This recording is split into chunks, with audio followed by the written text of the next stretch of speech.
Hello. हाँ hello. कहाँ बाला? घरे बानी। अरे जल्दी आवो ना। अरे इतना जल्दी कब आ? हमरा ये सब कुछ नहीं के सुने के, जल्दी आवो ना। अरे तो इतना घबराइल काहे बड़ू? हमरा जिंदगी और मौत के सवाल बा, प्लीज जल्दी आ जाना। ठीक बा आओ।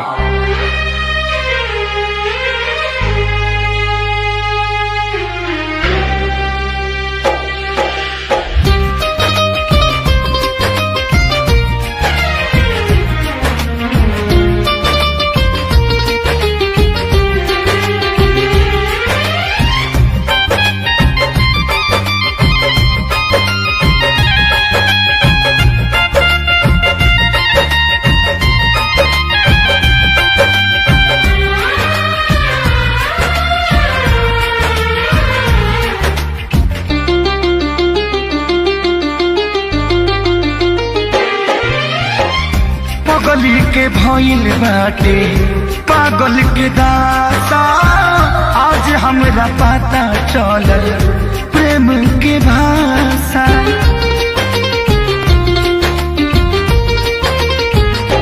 हाँ पागल के भइल बाटे पागल के दासा, आज हमरा पता चलल प्रेम के भाषा। रोते रोते मिले हमसे आयल बड़ी, रोते रोते मिले हमसे आयल बड़ी। हमर जान आज हरदी से लटाइल बड़ी, हमर जान आज हरदी से लटाइल बड़ी।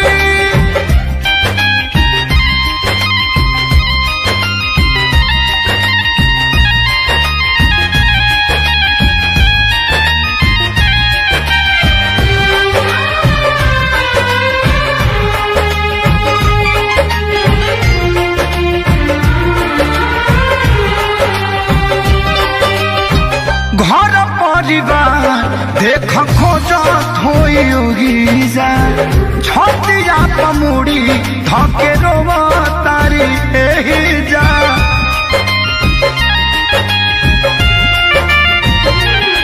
हथवा के मेहदी मिटावेली इ तो हमरे के समझावेली। अखिया बाल राइल पागा लाइल बड़ी, अखिया बाल राइल पागा लाइल बड़ी। हमर जान आज हरद से लटाइल बड़ी, हमर जान आज हरद से लटाइल बड़ी।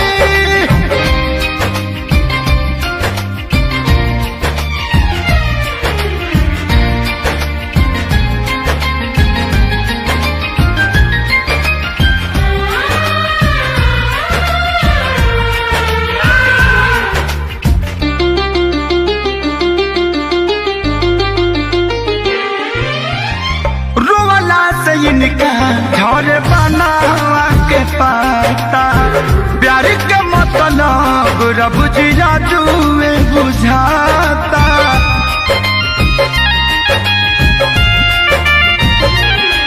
हम इनका से तनिको खफा नहीं थी, काहे की जान बेवफा नहीं थी। अखिलेश के खेसारी खाती भुलायल बड़ी, अखिलेश के खेसारी खाती भुलायल बड़ी।